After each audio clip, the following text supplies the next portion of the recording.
राधे राधे। मैं हूं बबीता और आप देख रहे हैं सच्चे सनातनी ऑफिशियल चैनल। तो बहुत बहुत स्वागत है आप सबको मेरे इस नए वीडियो में। और आज हम जो इस वीडियो बनाने जा रहे हैं वो है जीवित पुत्रिका व्रत यानी जितिया व्रत के बारे में। जितिया व्रत क्या है? तो जितिया व्रत आश्विन मास के कृष्ण पक्ष की अष्टमी तिथि को मनाया जाता है, जिसको हम लोग पितरपक्ष भी बोलते हैं। इस तिथि में जो 15 दिन होता है अश्विन मास का, उसको पितृपक्ष भी बोलते हैं। तो इसका कृष्ण पक्ष जो है उसका अष्टमी तिथि को जितिया का व्रत झारखंड बिहार में विशेष रूप से मनाया जाता है। ये जो व्रत है वो माताएं अपने पुत्र की दीर्घ आयु के लिए करती हैं। ऐसा व्रत का मान्यता है कि जो भी माँ यानी कि जिस औरत का बच्चा है, जो महिलाएं माँ बन चुकी हैं, उन्हें ये व्रत रखना अनिवार्य होता है और हम लोग रखते हैं। तो मान्यता है कि जो माँ हैं और वो व्रत अगर नहीं रखते हैं तो उनके बच्चों पे निगेटिविटी उसको मतलब ज़्यादा सताता है।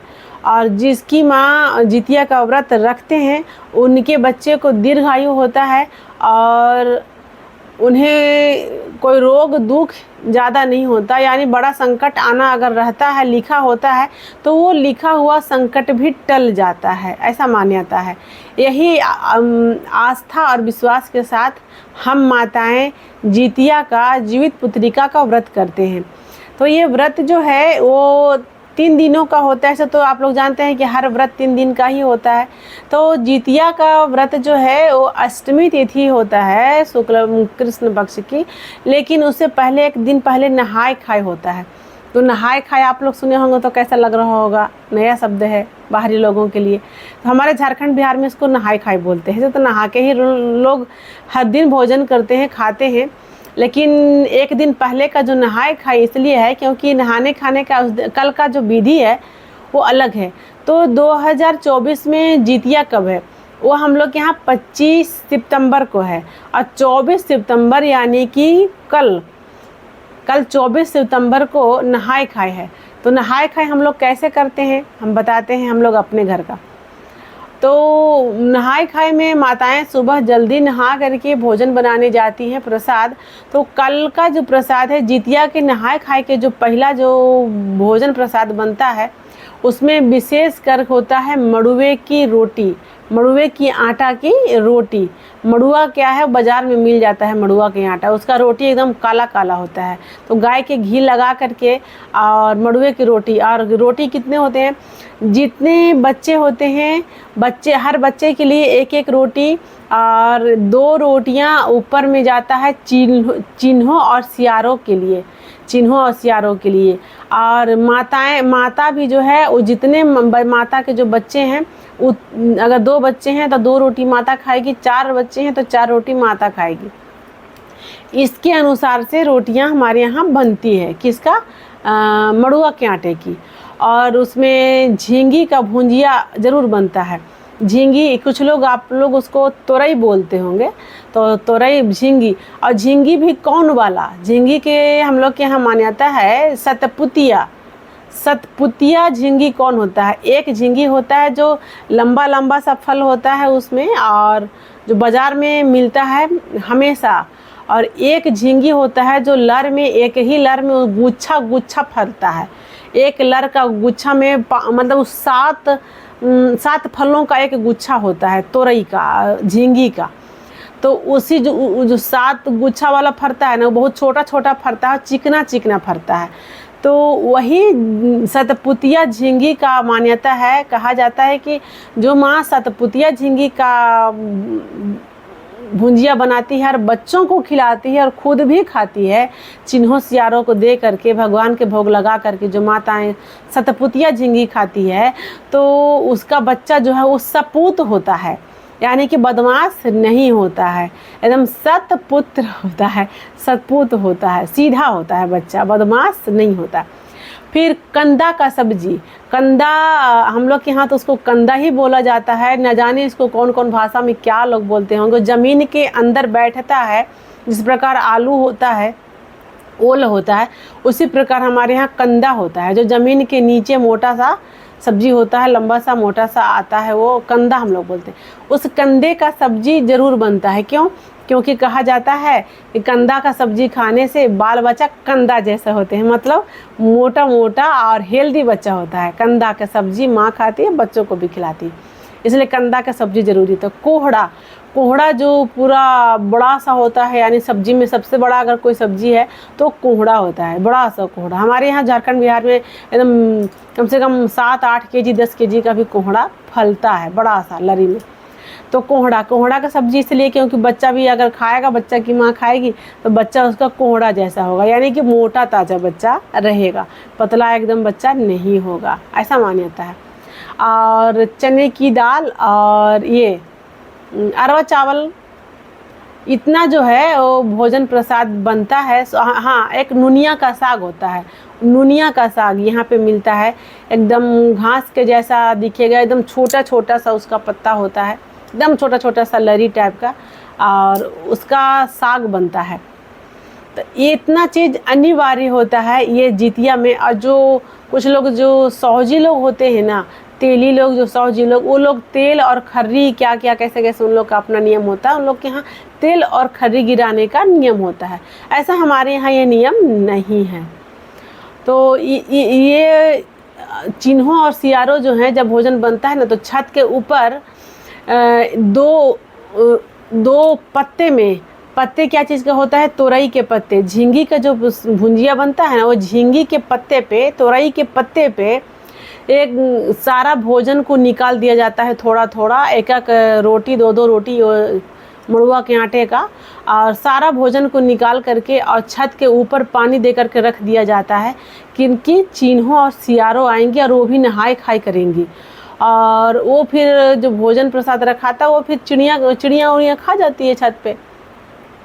और दूसरा दिन 25 तारीख को, यानी कि कृष्ण पक्ष की अष्टमी तिथि को, हम माताएं निर्जल व्रत में रहते हैं। निर्जल यानी कि परसों से हम लोग एकदम एक बूंद भी जल ग्रहण नहीं करेंगे, दिन भर रात भर। फिर दूसरा दिन नवमी को नहा धोवा के पूजा करके, और फिर से वही सारा चीज़ बनेगा जो नहाए खाए दिन बनता था। क्या? मड़ुआ के आटे का रोटी, कंदा के सब्जी, झींगी सतपुतिया, झींगी का भुंजिया, राहड़ का दाल, चना और राहड़ मिक्स दाल, और अरवा चावल, कंदा के सब्जी, और नुनिया के साग, और कोहड़ा के सब्जी। ये जो नियम है इतना तो ज़रूर बनेगा। और उसके बाद चिन्हों और सियारों को उस दिन भी दिया जाएगा।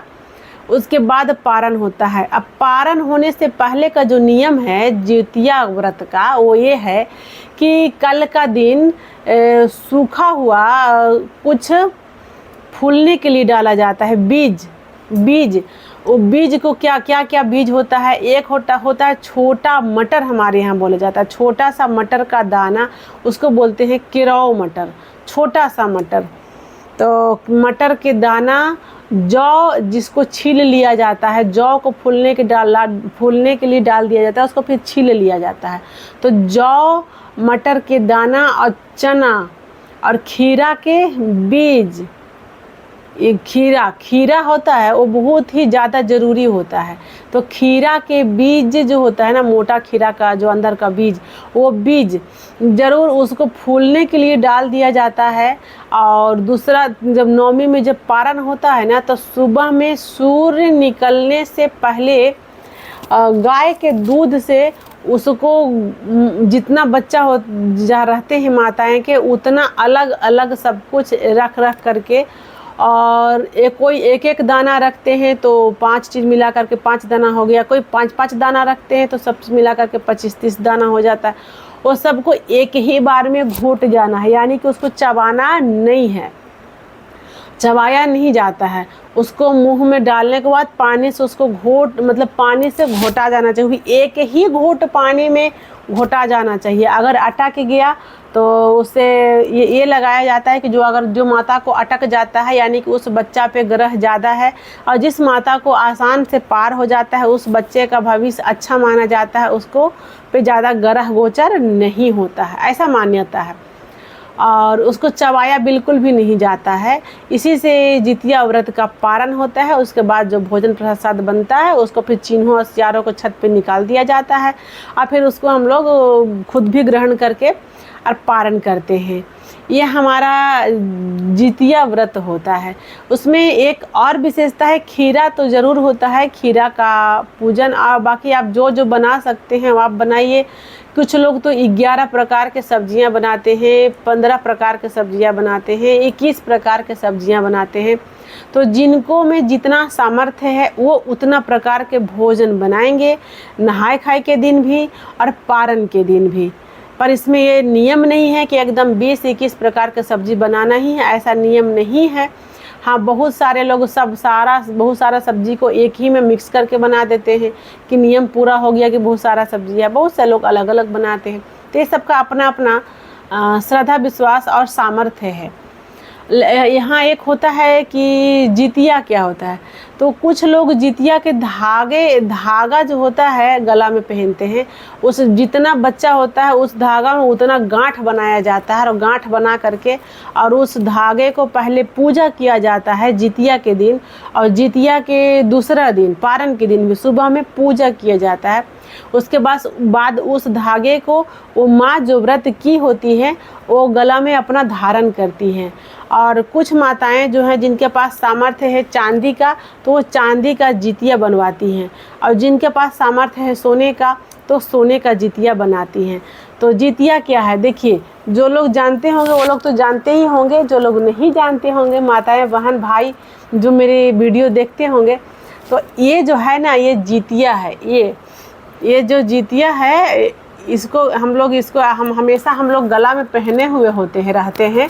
ये बोला जाता है जैसे ये पति के लिए मंगलसूत्र होता है। क्या है ये? मंगलसूत्र है पति के लिए। जो सुहागन माताएं होती है वो मंगलसूत्र जरूर पहनी हुई होती है, पहनना चाहिए, इसे शुभ माना जाता है। उसी प्रकार जिस माता का बच्चा है, और तो जितना बच्चा है 1, 2, 3, 4 उतना जितिया बनाया जाता है, उतना का इसमें गिनती के अनुसार स्थान दे करके बनाया जाता है। देखिए, आप लोग को अगर दिख रहा होगा तो तो इस वीडियो में देखिए, इसमें 4 है, एक ऊपर में है, एक नीचे में है, एक दोनों साइड में है। तो ये 4 जो है ना, ये मेरे 4 बच्चे हैं। तो 4 बच्चे का इसमें 4 निशान बनाया हुआ होता है जौ प्रकार के। जिस प्रकार जौ होता है ना, गेहूं के साथ जो जौ होता है, तो वो 4 ठो जौ बनाया हुआ है, जौ के आकार का बनाया हुआ है। ये हो गया आपका जितिया। तो जिस माँ का संतान होते हैं जितने उतने इसमें जौ बनवाया जाता है। कुछ लोग अलग अलग जौ के प्रकार बना करके पहनते हैं। तो ये जो हम गला में धारण करते हैं ये बच्चों के लिए है। इससे हम लोग के यहाँ पता चल जाता है, हर माताएं जो जितिया व्रत करती हैं, जो सनातन धर्म से हैं, जो सनातन को मानती हैं, तो वो जितिया ज़रूर पहनेंगी। और जितिया पहनने से जो देखने वाले होते हैं वो जान जाते हैं कि हाँ इनके कितने बच्चे हैं। जिनका 1 बच्चा रहता है उसमें 1 ही जौ का निशान होता है, जिसका 2 बच्चा रहता है 2 होता है, जिसका जितना बच्चा है। तो ये जितिया से पता चल जाता है कि किसका कितना बच्चा है। तो इसी से हम लोग के यहाँ जाना जाता है कि हाँ इनके इतने बच्चे हैं। तो मुझे भी जब लोग गले में देखते हैं तो लोग बोलते हैं कि आपके 4 बच्चे हैं। हम समझ जाते हैं कि मतलब ये देख कर बोले, हम हाँ मेरे 4 बच्चे हैं। आपके सच में 4 बच्चे हैं? बिल्कुल 4 बच्चे हैं। चारों छोटे छोटे हैं, छोटे बड़े सब प्रकार के हैं।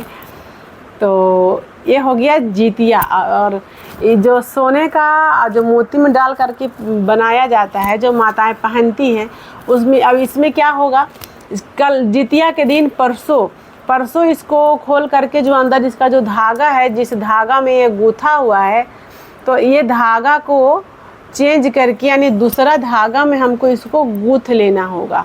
उसके बाद पहले जितिया के दिन इसको पूजा करना होगा और फिर उसको जितिया के पारण के दिन पूजा करके अगरबत्ती दिखा करके उसके बाद फिर से प्रणाम करके इसको हम धारण करेंगे। और धारण करने से पहले भगवान से प्रार्थना करेंगे, हे भगवान, जैसे आप हमारे 4 बच्चे हैं तो जिस प्रकार हम अपने चारों बच्चों को इसमें दर्शाते हुए पहनते हैं, तो जब तक ये सृष्टि रहे तब तक ये मेरे चारों बच्चों का नाम रहे और चारों बच्चे मेरा शरीर से स्वस्थ रहे और हमेशा चारों बच्चे सुखी और संपन्न रहे, यानी 4 से कम ना हो, हमेशा 4 ही रहे। ऐसा प्रार्थना के साथ, ऐसा आशीर्वाद के साथ माताएं ये जितिया का लॉकेट पहनती हैं, यानी जितिया को पहनती हैं। तो ये हो गया हमारा झारखंड बिहार का जितिया, जीवित पुत्री का व्रत। तो इसलिए हम लोग इसको जितिया पहनते हैं। ये मंगलसूत्र पति के लिए है, ये जितिया बच्चों के लिए है। तो अगर आप सबको मेरा ये वीडियो अच्छा लगेगा तो ज़रूर लाइक कीजिएगा। आप लोग को लाइक करने से हमको अच्छा लगता है कि हाँ कुछ लोग पसंद करते हैं।